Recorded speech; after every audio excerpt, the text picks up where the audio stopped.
Hey, what's up, everybody? Welcome to Who's Your Rabbi? My name is Jaime, and once again, this week I'm flying solo. As Yohanan had some family to tend to, so we're in the Act series. We're going into chapter 7, but before we get into it, I just wanted to say Chag Sameach to all our Jewish brethren out there. We just are getting to the end of Hanukkah, so just wanted to say happy Hanukkah to everybody out there, and also going into the Christmas season for all those that celebrate Christmas. So, uh, just happy holidays to everybody, and hopefully everybody's doing well. Um, and I think that's all I have to say. So, basically, let's get into it. Chapter 7 is a continuance of chapter 6. And in chapter 6, if we remember, we were introduced to a group of characters, but in particular, one guy by the name of Stephen. And so, towards the end of the chapter, we see that he becomes a little bit more influential. And going into this chapter, um,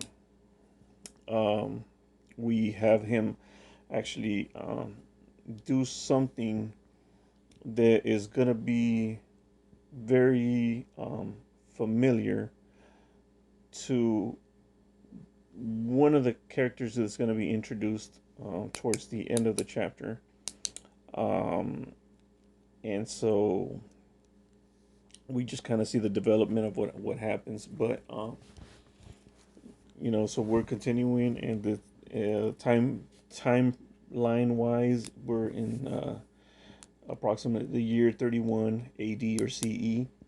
And just for those that don't know, the reason I give the two epochs, or the AD and the CE, is because one of them is Anno Domini, which means in the year of our Lord, and the one I think is a little bit more accurate, just from a general time uh, sense, is what is called CE, or the Common Era.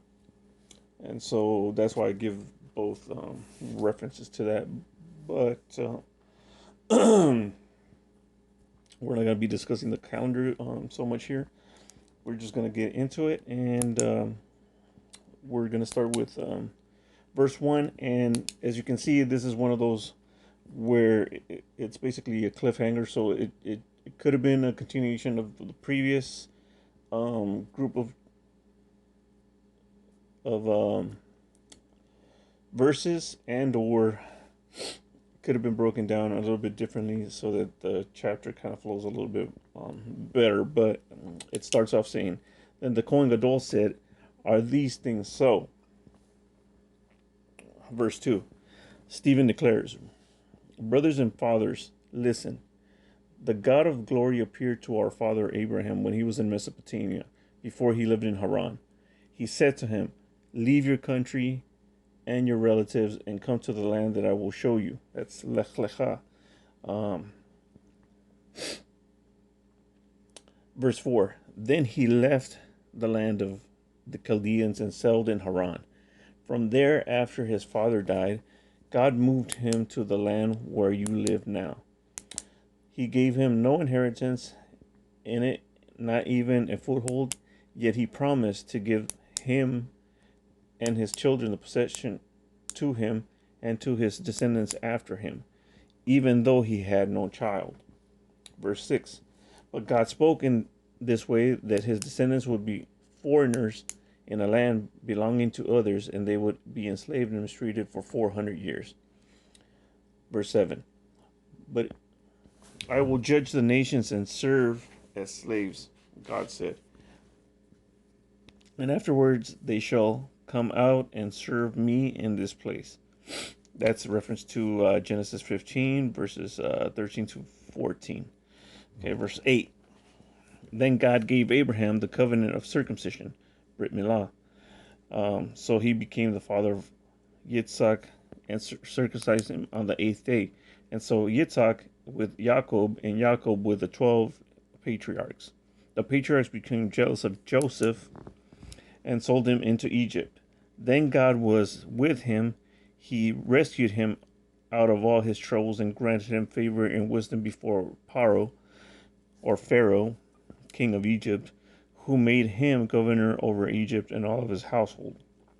Verse 11. Famine and great suffering came over all Egypt and Canaan, and our fathers could not find no food. But when Jacob heard that there was grain in Egypt, he sent our fathers there for their first time. On the second visit, Joseph made himself known to his brothers, and his family became known to Pharaoh. So Joseph sent and called for Jacob, and his relatives, 75 persons. Jacob went down to Egypt and died. He and our fathers. They were carried to Shechem and laid in the tomb that Abraham bought for a sum of money from the son of Hamor in Shechem. Verse 17. But as the time drew near for the promise God had sworn to Abraham, the people increased and multiplied in Egypt, until there arose a king over Egypt that knew nothing about Joseph. And that's a reference to Exodus 1:8. Verse 19. Dealing with our people with cruel cunning, this king mistreated our fathers and forced them to abandon their infants so that they could not survive. Verse 20. At this time Moses was born extraordinary before God.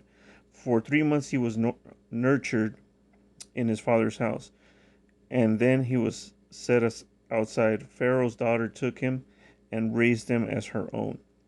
Moses was educated in all wisdoms of the Egyptians, and he was powerful in his words and deeds. When he was approaching 40 years of age, it came into his heart to visit his brothers, Bnei Israel.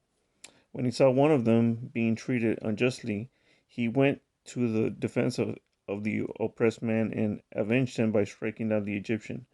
He was assuming that his brothers understood that by his hand God was delivering them, but they did not understand. So on the next day he appeared to them as they were fighting. He tried to reconcile them in shalom, saying, Men, you are brothers. Why do you wrong one another? Verse 27. But the one doing wrong to his neighbor pushed him away, saying, Who appointed you ruler and judge over us? Verse 28. You don't want to kill me as you killed the Egyptian yesterday, do you? Reference to Exodus 2:14, verse 29. At this remark, Moses fled and became exiled in the land of Midian, where he became father of 2 sons. Verse 30. When 40 years had passed, an angel appeared to him in the wilderness of Mount Sinai in the flames of a burning bush. When Moses saw it, he was amazed at the sight. But when he came up to look, there was the voice of Adonai. I am the God of your fathers, the God of Abraham, Yitzhak, and Jacob, or Abraham, Isaac, and Jacob. Exodus 3:6. Continue with verse 32, part B. Moses trembled in fear and did not dare to look. Verse 33. But Adonai said to him, Take the sandals off your feet, for the place where you are standing is holy ground. I have surely seen the oppression of my people in Egypt, and have heard their groaning, and I have come down to deliver them. Now come, let me send you to Egypt. Verse 35.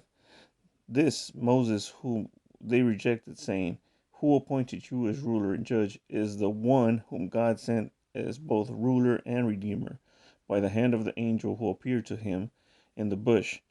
This man led them out, performing wonders and signs in the land of Egypt and at the Red Sea, and in the wilderness for 40 years. This is the Moses who said to Bnei Israel, God will raise up from you a prophet like me from among your brothers. Exodus 12:41 and 33:1. Verse 38.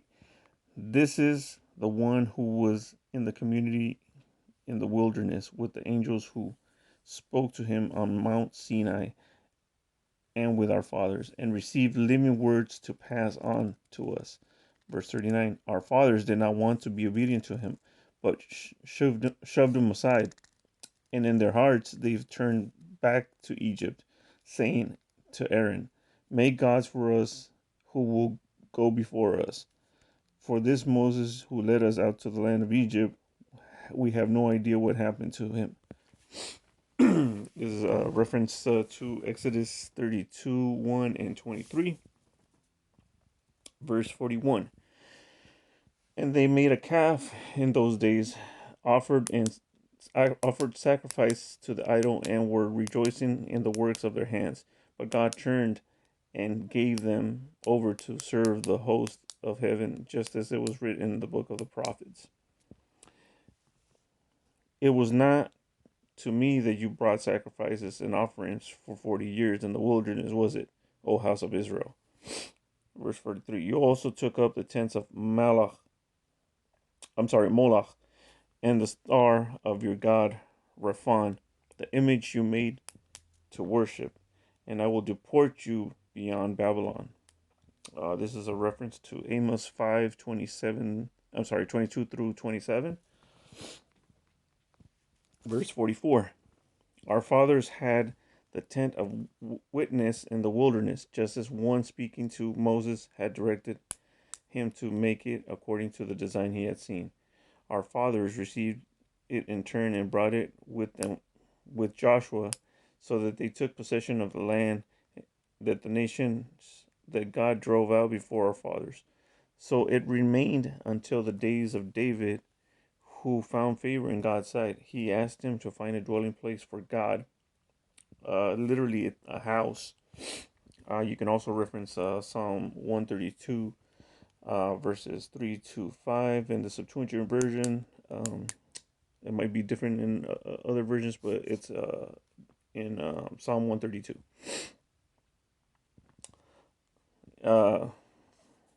Find a dwelling place for the God of Jacob. But Solomon built a house for him. However, Elion does not dwell in a man-made house, as the prophet says, verse 49. Heaven is my throne, and the earth is the footstool of my feet. What kind of house will you build for me, says Adonai? Or what is this place of my rest? Did not my hand make all the things? Reference to Isaiah 66:2. Verse 51. O you stiff-necked people, you uncircumcised of the heart and ears, you always resist the Ruach HaKodesh, just as your fathers did. And you do as well. Which of the prophets did your fathers not persecute? They killed the ones who foretold the coming of the righteous one. Now you have become his betrayers and murderers, you who received the Torah by direction of angels and did not keep it. So basically, up until verse 53, we see that Stephen was a character that was introduced in the previous chapter. Basically goes into kind of a speech. But in essence, you could actually say that there's a possibility that he might have been an actual student of one of the rabbis, because this method here that he's doing is basically summarizing the Torah. And so one of the things that the students of rabbis had to do before they got accepted to be their disciples was technically be able to, give a basic outline of the Torah, because remember back then there was no such thing as chapters and verses, and if I remember correctly, not even the parshiot or the portions had been completed yet. Plus, they were doing a 3-year cycle around the first century, which is something that, for example, the Catholic Church kind of kept as far as the way they kind of arranged their liturgical rituals and stuff like that. So the way they basically read the Bible is throughout a 3 year cycle. Now the rabbis um, do it basically every year. So they've rearranged the Parshiot into a year long cycle, and so every year it basically renews itself. And depending on if it's a standard year or a leap year, you'll see that it can go from approximately I believe 52 to 54 portions throughout the year. So they'll double up on a couple occasions just to make it fit the Neger cycle. Um, but like I was saying, he's basically summarizing the Torah, and so he went from from Genesis, starting with Abraham, all the way down to um, Joshua and how they conquered the land, and then goes into um, the summarizes the prophets basically by saying that they predicted the righteous one, and that's in verse 52, and then says that they have become his betrayers and murderers. Um, 53 says, "You who received the Torah by direction of angels and did not keep it." So um, this method would have been something that would have been familiar to those who had some kind of training, in particular the Pharisaic schools. So you'll see why I'm bringing this up. But in verse 54 it says, "When they heard these things, they became enraged and began gnashing their teeth at him. But Stephen, full of the Ruach HaKodesh, gazed into heaven and saw the glory of God and Yeshua standing at the right hand of God. And he said, 'Look, I see the heavens open and the Son of Man standing at the right hand of God.'" So it seems like he kind of knows what's going to happen here. Um, and, you know, fortunately, he has this vision of where heaven opens up. And like the previous chapter had said, he was a man full of the Spirit, and he had more insight or more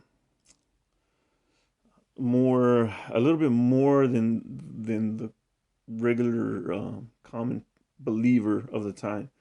So there was something special about this character. And then we see in verse 57, but it says, "But they covered their ears and crying out loud with a loud voice, they rushed at him with one impulse. Driving him out of the city, they began stoning him. And the witnesses laid down their cloaks at the feet of a young man named Saul." Okay, we're going to stop there because this Saul is definitely Saul of Tarsus, the Pharisee, who eventually becomes an apostle, uh, a believer in Christ, and probably its biggest promoter, and at the same time one of its earliest theologians. And so, um, we get an introduction to him here, and we'll learn a little bit more about him in the following chapters. But it says that they laid their cloaks at the feet, and so he was there witnessing what was going on. And remember, at this point, he was not a believer, so he was actually a persecutor of the community. And so, um, like I said, when he heard this, he would have understood because Saul having the training that he did, um, belonging to the to Beit Hillel, studying under Gamliel, he would have understood that what Stephen was doing was basically what is called a drosh, or a, a sermon, but basically retelling of the Torah. And it's part of the mitzvot, the commandments, to put it in your heart and to be able to explain it. And so, similar to Jesus' method of putting things into parables, so to make it relatable, to make it understandable for the people. And so this method was common because, remember, once again, we didn't have um, bound books at the time. So, and to have the Torah, you would have had to own scrolls, and also they were not divided in the same way that they are divided today in modern time. That was a later addition to the book. So, um, while the Septuagint did exist, um, it it wasn't.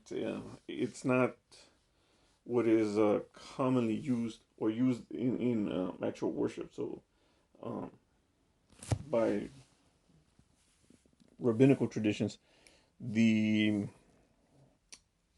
thing you use for liturgical and religious practices would be a scroll, even to today. Um, so when you're in the synagogue, you read out of a scroll. You won't read out of a what is known as a Sefer Torah. You'll read it of a actual Torah scroll, because the Sefer Torahs are or the bound books editions of the Bible are not considered at the same level, same standard as a Torah scroll. And so, those are just little traditional practices that go on today, and people wouldn't have been walking around with their own, version of the Bible, like we do now in modern times. So, just something to keep in mind. Okay. And so, verse 59 says, "They went on stoning Stephen as he was calling out, Lord Yeshua, receive my spirit. Then he fell on his knees and cried out with a loud voice, Lord, do not hold this sin against them. After he said this, he died." Literally, it actually says he fell asleep. So we basically see um, that Stephen um, was um, somebody with a higher understanding, a high level of faith, and so you know, for the simple fact that he basically reminded the leadership, hey, you know what, you guys haven't paid attention. You guys aren't keeping Torah properly. You guys aren't doing what you're supposed to be doing. Um, they basically pulled out or made a ruling and stoned him to death. And so this becomes the first recorded story of a martyr. So by tradition's sake, you basically refer to Stephen as the first martyr of the church or of the community at large. But we see the introduction to this, character also, who's going to become influential in a future tense. And so, little by little, we see the buildup, we see the development. Um, Reminder of different things that were instituted that they were supposed to be doing. Like for example, in verse 8, where it reminds the people of the covenant of circumcision, or the Brit Milah, which was actually instituted with Abraham, and it was reiterated with Moses. So it was something that existed before the Torah, as far as here on earth, because if you know about the rabbinical teachings, you'll know that the rabbis basically expound on this, and so that's some of the I don't want to say contradictions, but the differences that we have as far as how much importance we say to certain things, but a lot of that stuff that's being taught today is actually more recent, more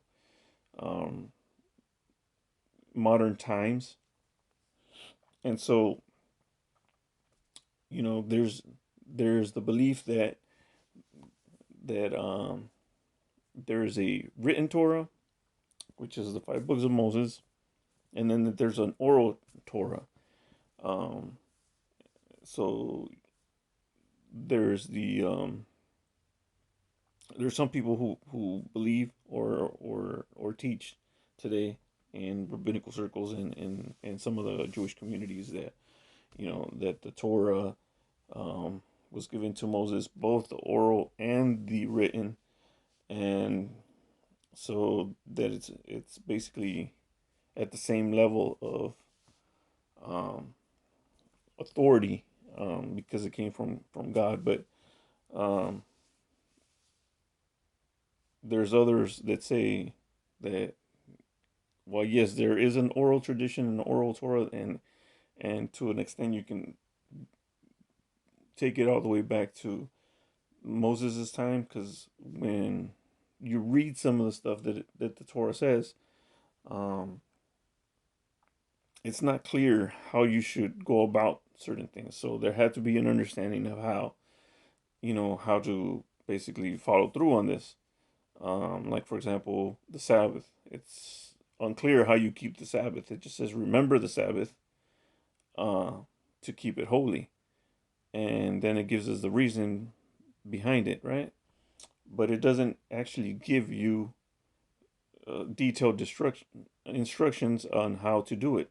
So it doesn't give you instructions. Remember, Torah means instruction or teaching, um, as opposed to the common translation, which says translates it into law.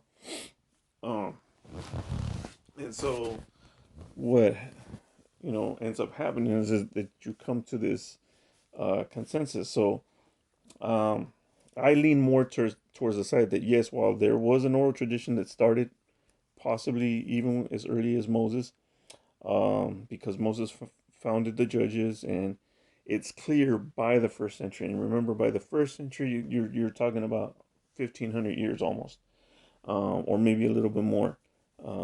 There's a plus minus of about 100 years or so,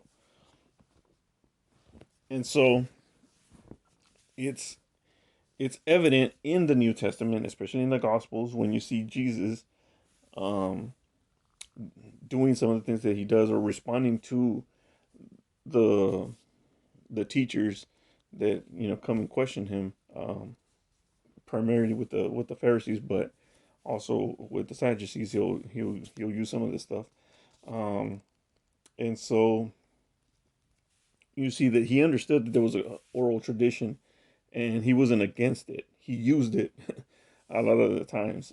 He enforced it, but um, it's somewhat seems to be clear that the the written supersedes the um, the oral tradition, um, from Jesus's standpoint, and how he goes about certain things. So he did recognize that there was an oral tradition. He has used it. Um, I just pointed out the Sabbath, and actually one of his responses is from the oral tradition, from the Mishnah. When he gets questioned about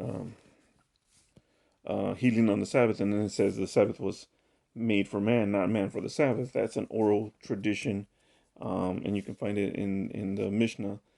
And so, which is the earliest um, compiled um, set of writings now, um, that would become what is known as the Talmud today. So the Mishnah is the core of the oral tradition, and then there's layers um, that were written after the fact, and so that's what is compiled, and is known as the Talmud. And there's two Talmuds actually. There's the Yerushalmi, or the Jerusalem Talmud, and the Bavli, which is the Babylonian Talmud. And so nowadays it seems that the Babylonian Talmud is the one that dictates, and it makes sense to a certain extent, because basically the majority of the community would go into exile eventually, within the next 100 years or so. and there was already a community that had been exiled and it was never really fully gathered together. So there was communities outside, as we see, um, and the New Testament just gives us even more evidence of this. Um, and so that's kind of what's going on there. The the the the background is basically that the leadership once again um, does not want to recognize that that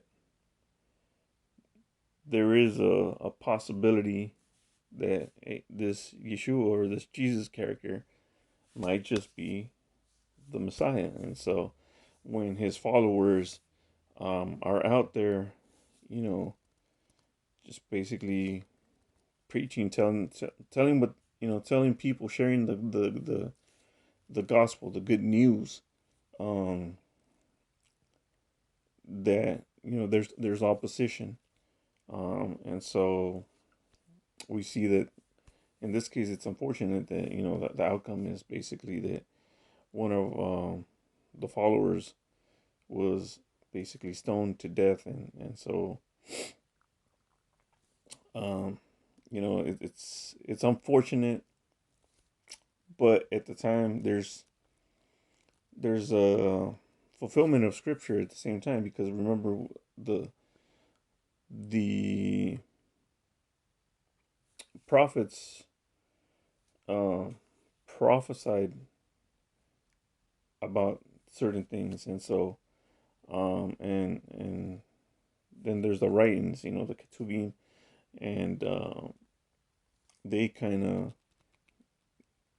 give us a little bit of clues as to this one character, and like I said, it's a developed character. If you look at it from a strictly Torah only perspective, if you're just that's your method of um, interpreting everything, then you're not gonna find that information in the Torah.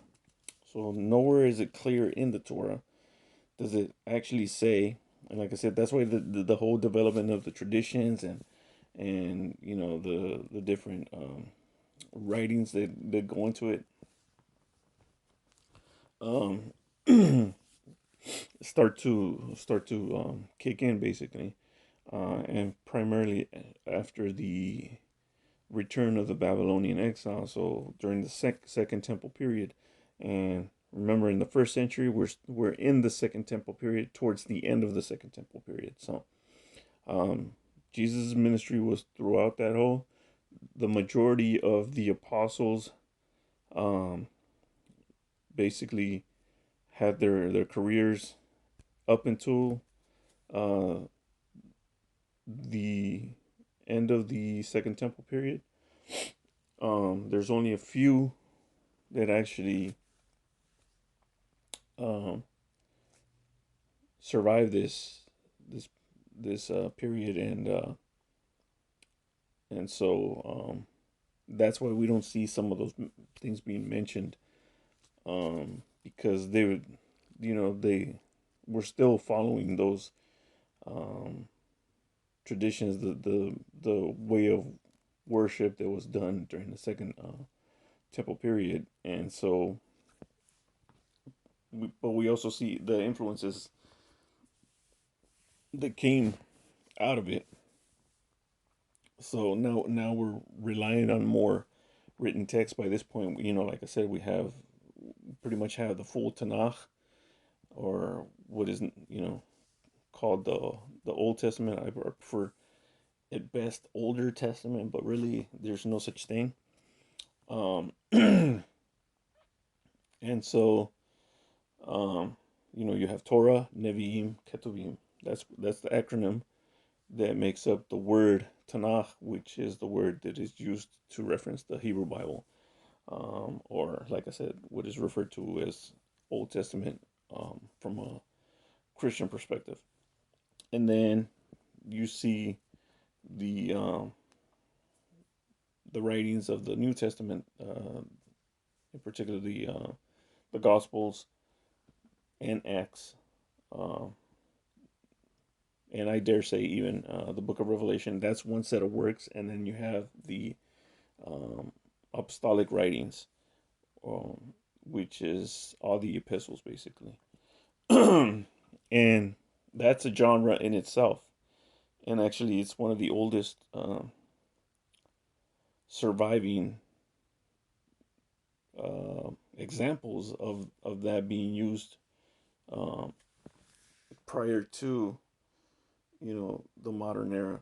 So it would become it was already being used, and we see the example in the New Testament. So it was common for people to, because you have a diaspora, so you have the community that lives inside the land, and then you have the community that lives outside the land. And so um, to reach those groups, remember that the authority, uh, excuse me, um, is centered around Jerusalem. And so at this time, there's still a temple in Jerusalem. And so that's where the authoritative decisions would be made. So that's why you have a Yerushalmi Talmud, um, because it dealt primarily with stuff that happened in the land, and so with the communities in the land. But when you're out of the land, the one that dictates is basically the Babylonian, and up until 70 years ago or so, approximately, um, that was the case. You know, um, you didn't have a majority of the people in the land. It was a small minority that either had gone back in sporadic, you know, groups, or some people might, be able to, go back hundreds or maybe even 1,000 years or so for sure, where the family had been there. Like when the Romans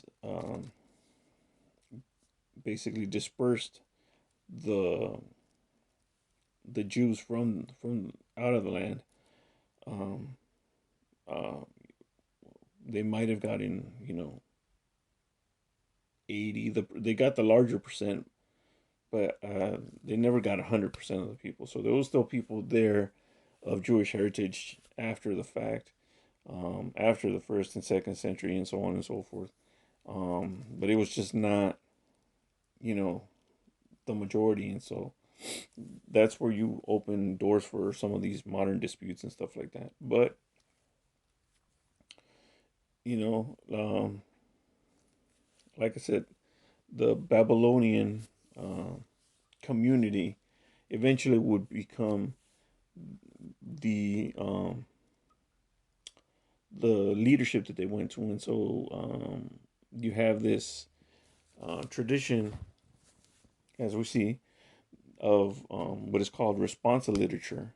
Um, and so basically, all the epistles are fall into that category of literature, where a community is looking to one of their leaders to answer questions, or a leader hears about something and sends a letter to the community, just because they can't, you know, be at all places at all times. So um, while they might be able to make a trip eventually, just to kind of make sure that the communities, gets their questions answered, and get some of the situations that are set, are causing discord or whatever the case may be. They tackle those with the letters, and so hopefully the community abides by those teachings, and then if the whoever sent it can come and um, be there in person and just, you know, expand on the situation, then, you know, that's what would happen.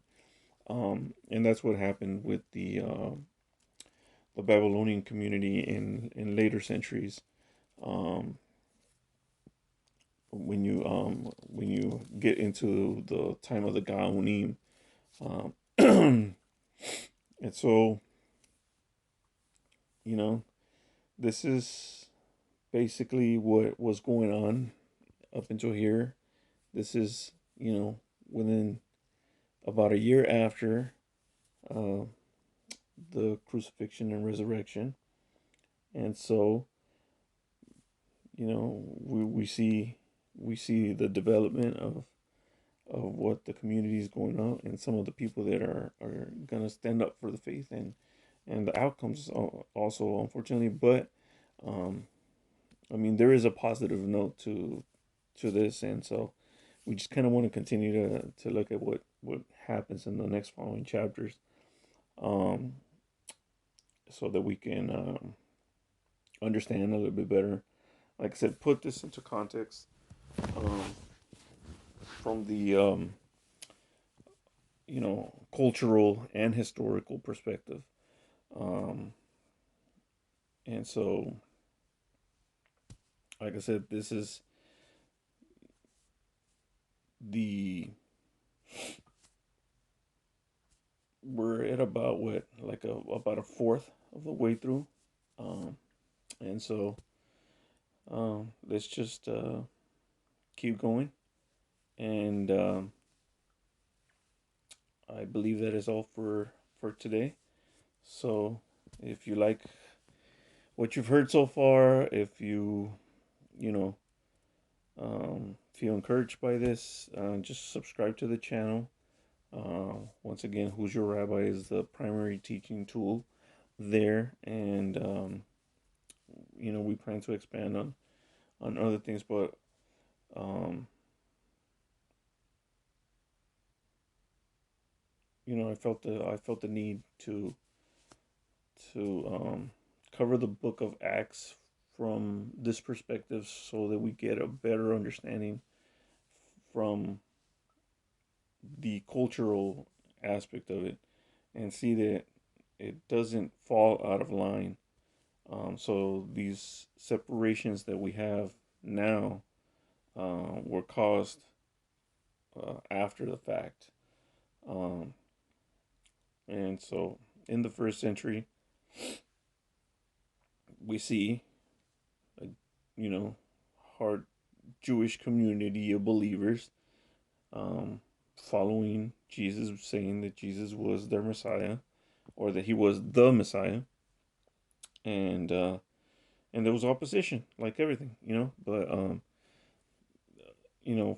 for the most part, the community would um, be able to function um, in the traditional manner, uh, and so um, the opposition, while it was um, coming from leadership, was in a sense minimal. It wasn't the majority of the people, um, and like in previous chapters, we usually have been ending with people coming to faith at the end of the chapters, or at the beginning of the chapter, and then at the end of the chapter, and there's additions made. So the community was growing, it was healthy. Um, like everybody, we may have questions or conflicts here and there, but for the most part, it was within the overall accepted landscape of things. And so, once again, thank you for joining us today. And like I said, if you like what we're doing, just subscribe to the channel. So until next time, Shalom and Ahava. And Psalm 122 says, Shalom, Shalom, Yerushalayim. Pray for the peace of Jerusalem. Peace.